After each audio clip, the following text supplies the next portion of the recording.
It will come as no surprise that I yearn to return to the beats of the Middle Spey each June. Although I can't deny it's the pursuit of the river's silver salmon that's foremost in my mind, the lure of Speyside is about so much more. Just being here brightens my day, clears my mind, and every breath of the fresh air I take renews my passion and love for this part of the world. It's been a long year since I last cast a line across this magical river.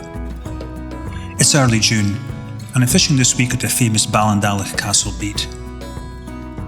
I've arrived to find the river in perfect condition, and I'm seeing fish moving across the runs and pools of the beat as they make their titanic journey upstream. The weather is favourable. There is a warmth in the air, but the snow melt is encouraging a cooler river, and the salmon are agitated and appear aggressive. I'm hoping this is putting them in a taking mood for the fly. I'm starting this morning at the march pool at the top of the Ballindalloch beat. This is where the beat marches with Tolkien's D beat. It's a famous pool, marred only by the fact that it lies in the boundary of the two estates. It's common for anglers to fish from Tolkien, wishing they could continue past the boat and fish the pool to its conclusion. Equally frustrating for the Ballindalloch rods that can only gaze upstream at the march pool's beautiful, inviting neck. It would be a joy one day to fish it from neck to tail. Many a Spey angler's dream, I'm sure.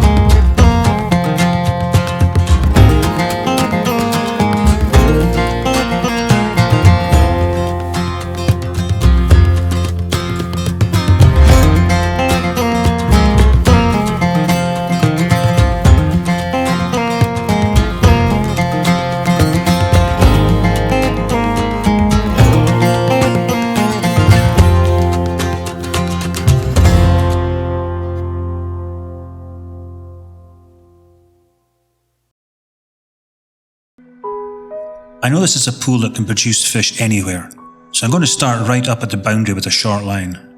I'll try and cover as much of the water as I can to maximise my chances of encountering a taking fish. I just love being out in the Spey at this time of the year, and the conditions today are near perfect.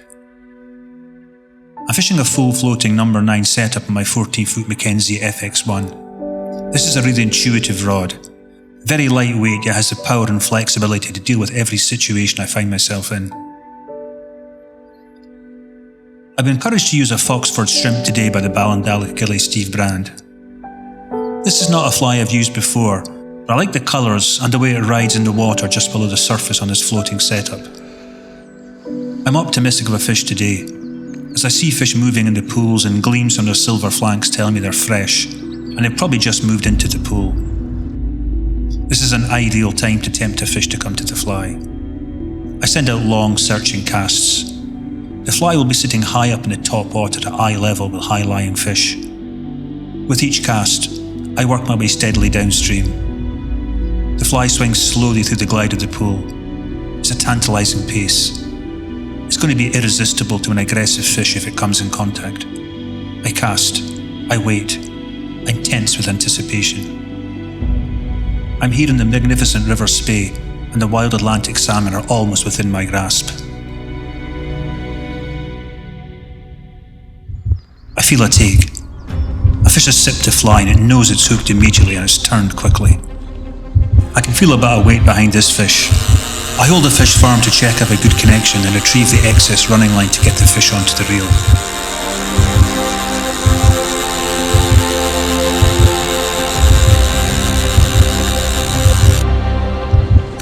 I managed to recover a lot of line quickly and I have things under control. Of course, I should not be so presumptuous. This fish is just getting started, and I need to be ready for it.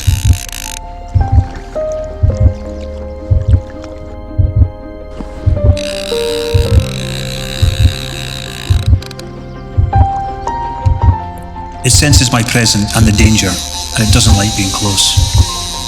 It has the strength to pull line and makes its way back to the safety of the deep water of the opposite bank.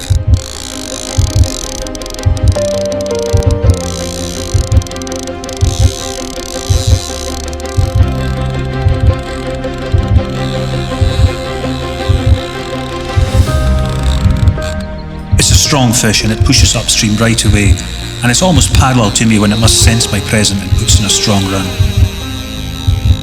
I love the sound of my Sardisonia reel as it purrs, as if it's almost speaking to me.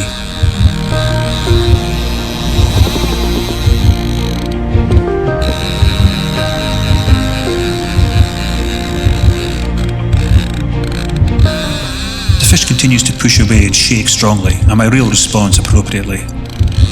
I've set the drag hard enough to ensure the fish can run without the risk of breaking my leader if it decides to produce a sudden burst of power. I continue to play and let it make runs. I know this continual evasion will tire out quicker, and having confidence the hook is set well, I'm not going to push it to come in quickly.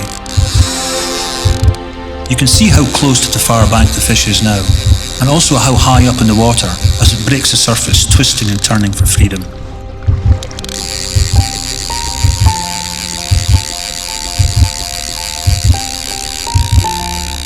What a wonderful place to be playing a wild Atlantic salmon. This is the most famous salmon river in the world, and the weather has been kind to me as I play out this fight with this wonderful fish.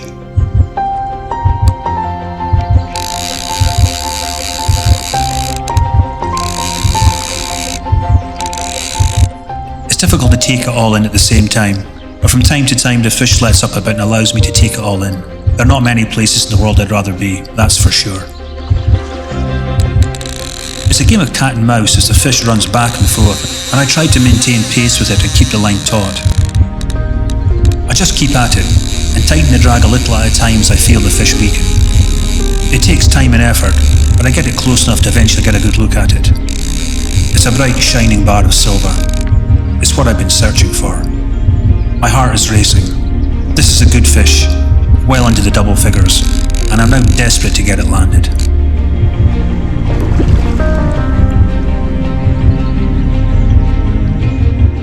I've no net at hand, but I have a plan, and I work my way to the sandy bay. This is a good place to make a stand, as I can safely beach the fish on the sandbank. Beaching a fish is always a risky business. I'll need to play it out longer, as bringing a fish to the bank still thrashing around is a recipe for disaster. I'll just bide my time and wait for the right opportunity to bring it in.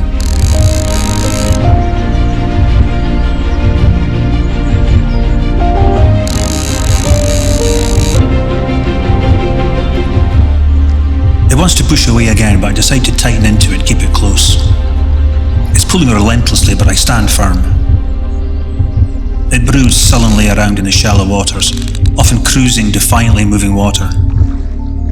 It shows its silver flanks and they glisten brightly through the peaty water of the Spey. It's a magnificent sight. This is what every salmon angler waits for. I can't deny it. I'm starting to get anxious. I know the longer this fish is played, the higher chances it will get off before I land it. It's a tense stalemate as the fish refuses to come to heel and maintains its strength and leaves me languishing in despair. It comes in close. I guide it strategically towards the beach, but in my heart I know it's not ready, and with a stubborn flick of its tail it's away again.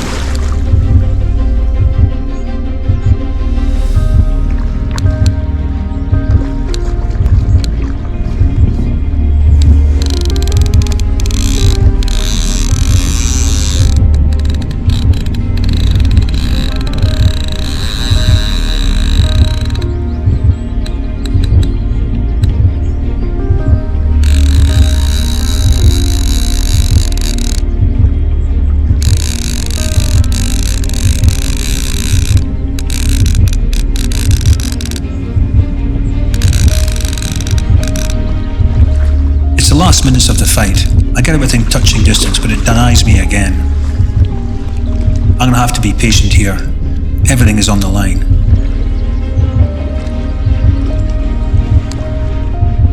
You can see the tension in the rod and line. I'm giving it all I have. It's close again. I consider making a lunge for it, but I think better of it. I need to maintain my composure and just keep doing what I'm doing and it will come in. An error of judgment here could lead to disaster.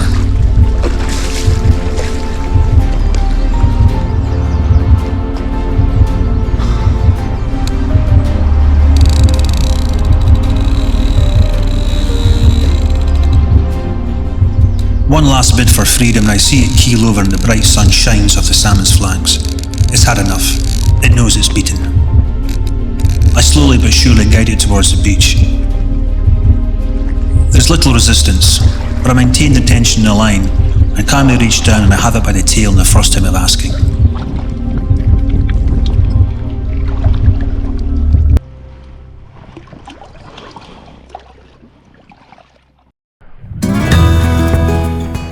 This salmon is as fresh as they get. It's in absolutely pristine condition and a worthy opponent. This is what anglers come to the River Spey for. A beautifully sculptured, shining wild Atlantic salmon on the fly. This is one of the prettiest fish I've caught anywhere, and to catch it here in Ballindalloch March Pool in such glorious conditions makes it very special. I keep it in the water as much as possible and work the fish to get the water flowing through the gills. As important as it was to catch this fish, it's imperative that I get it fully recovered, back to strength and released again into the Spey.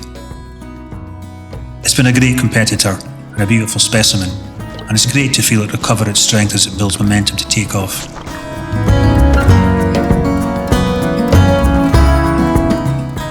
It's the way it heads back to the safety of its lie in the river while it prepares for its continued journey upstream. That was a great start for my trip. The conditions will hopefully hold for the week and maybe I can get lucky and get hold of another fish or two.